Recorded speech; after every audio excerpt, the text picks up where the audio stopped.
student. This is Devang Shah from LG Institute of Engineering and Technology. So in our previous lecture we have discussed about the generation of AC signal, how the AC signal is being generated, making the arrangement of two magnets, and in between you have to put one conductor which is continuously moving in an anti-clockwise direction. By this way you have generated or you have combined two important magnetic fields in between, that is called the static magnetic field and dynamic magnetic field. So by the combination of static magnetic field and dynamic magnetic field you have generated AC signal. Now once you generated AC signal, then your next job is to understand the different parameters or various parameters are related with these AC quantities, right? So let's discuss the various parameters, AC parameters, those are related with the AC signal, right? So again we continue with our AC circuit where we have already discussed about the generation of AC signal, and this is throughout the chapter we are going to learn this topic. So in our today's topic we are going to discuss about different conditions of various parameters of AC signal, right? Okay. Let's start with the terms are related to the alternating wave. Let us start with the terms is related.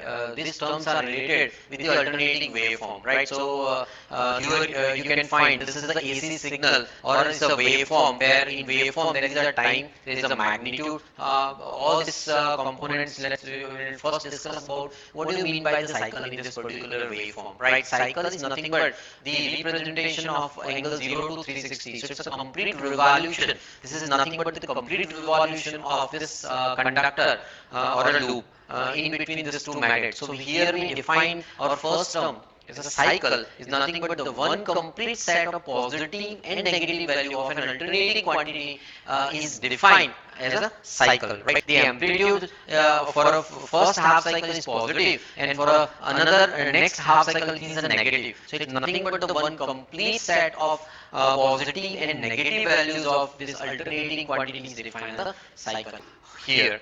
Now instantaneous value is just at any point you can just measure the value. This is called instantaneous value. So here the instantaneous value is the value of the alternating quantity. It may an AC signal or AC current or AC power at a particular instant of time in the cycle, right? So during the cycle at particular instant of time, if you measure any signal value, maybe in a voltage terms, maybe in a current terms, or maybe in a power terms, that is represented as an instantaneous value, right? Now the next is called the maximum value or amplitude, right? So here the maximum value of an alternating quantity it is like it's a maximum value of alternating quantity, positive or negative, is known as the amplitude of maximum value. It occurs twice in a one complete cycle, once in a positive half cycle and another one is a negative half cycle, right? So here you can see this red and yellow balls, they are representing the amplitudes right now, right? So it one for a positive half cycle it is maximum, for a negative half cycle it is minimum, but in negative it is maximum. Same way, the another important parameter we define as angular frequency omega. So it is the frequency expressed in radians or second. So it is denoted by omega, and it is given by omega is equal to 2 pi f, right? So it's a complete revolution. Again, one more important term we define as the frequency f. So the number of cycles per second is called the frequency of an alternating quantity. It is always denoted by f, and the unit is a frequency. What does it mean? See, within a 1 second, how many cycles pass through this particular signal, or how many cycles is passed through one complete second is defined as a frequency, right? The next term we define as here is a time period t, right? So it's the time taken by the alternating quantity to complete the one complete cycle is known as the time period, right? So the time required to finish the one complete cycle we define as a time period, right? So here the reciprocal of this time period we define as a frequency, and time is unit is always in a second, right? Now our next important term we define as the phase. Phase in another sense it is an angle, right? We just talk about the angle 0, 90, 180, 270, 360. These are nothing but the angles we in our technical term we define as a phase. So the phase of an alternating quantity may be defined as its position with respect to the reference axis or the reference wave, right? So here the conductor or the loop, the wire loop which is changing the position from angle 0 to 90, this is a kind of phase, right? Same way here, the phase difference or phase angle difference, right? So the phase difference or phase angle of the alternating quantity may be defined as the angle of the leg or lead with respect to the reference axis or a reference wave, right? So here to understand this phase difference, we have to take two signals. Let's say one signal starts at the angle 0 and another signal start at the angle 30. So here the phase difference is nothing but 30 minus 0 is a 30 angle, right? That's how all these parameters are related with the AC quantity, and whenever you are going to understand any AC circuit, these following terms you can see across your path. Right now, all these AC quantities we have to make a very common terminology, because in a real world or in a real life applications, all we are dealing with AC and DC both the signals, right? So two more important values we have to figure it out. That is, one is called the average value of this AC signal, right? So it's same way, like if you want to find average value of some samples, how can you find? So just you add all these values of sample divided by the total number of samples. Same way here for this AC quantity, you can see the waveform. For the positive half cycle, we are taking the samples of the positive half cycle, and from this we can be able to find all the voltage levels like V1, V2, V3 up to V10. So there are total 10 samples, right? So we are going to add here all the voltage from V1 to V10 and divided by total number of samples is called 10. So that's how it's averaged out, right? So same way, the average value of the alternating quantity is expressed by that DC current which transfer the same charges across any circuit as it transferred by the alternating current during the same time, right? So once you check here and find this average value here, you can find the average value. So that average value for the positive half cycle. So here the V average value is nothing but the area under the curve divided by base of the curve, right? So from this you will find V average value is from 0 to pi, because we are taking only from 0 to 90 angle.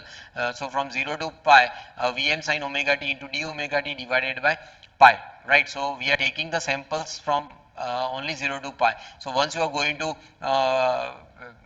integrate this particular equation, finally you will find the average value is nothing but 0.637 into Vm. So that's what it will show us, the difference from a maximum value, that is a Vm, and how many times it's a 0.637 times, that is the average value, right? So you can check all this by moving this arrow, and you are integrating the complete equation. The final value which is reached is V average is equal to 0.637 into Vm, right? The same way we can find here the root mean square of this AC signal, which is called a root RMS value or effective value. It's a full name is called the root mean square. So it is equal to the DC value which when flowing through the given circuit for a given time of produces the same heat which produced by the alternating current when flowing through the same circuit of the same time.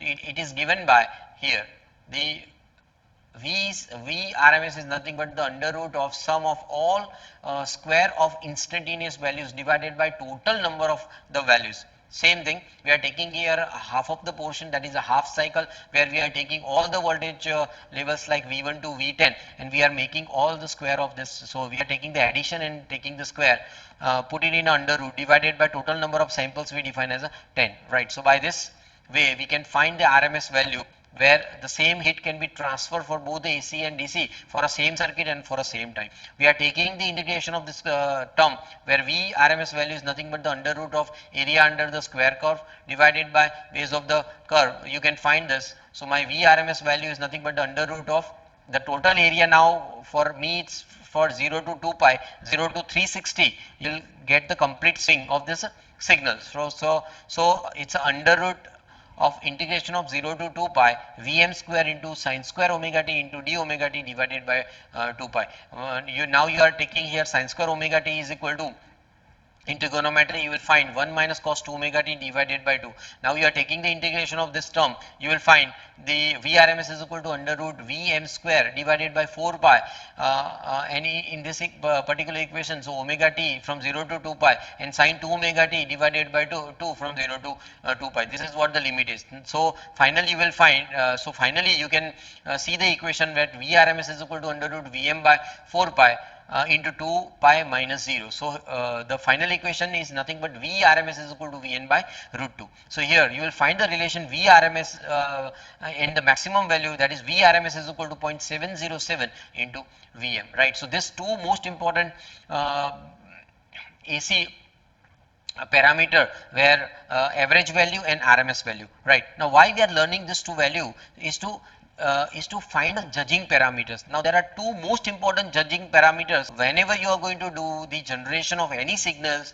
and if you are observing these two values of this judging parameter, you can say that now this generation is the efficient generation, right. So from this average value and RMS value, my first judging parameter I define as a peak factor, amplitude factor, or a crest factor, right. This is nothing but the ratio of maximum value to the RMS value of this AC quantity is known as the peak factor, amplitude factor, or a crest factor, right. So once I am going to take here the peak factor is equal to maximum value, which is called a Vm, divided by RMS value, which is called 0.707 into Vm. So it's ultimately 1 by root 2, and that is equal to 1.41. So this is called the typical value of the peak factor 1.41, right. So that will show, that will tell this generation is the efficient generation of AC signal. Same way, the another parameter we define as the form factor, right. So the form factor is nothing but the ratio of RMS value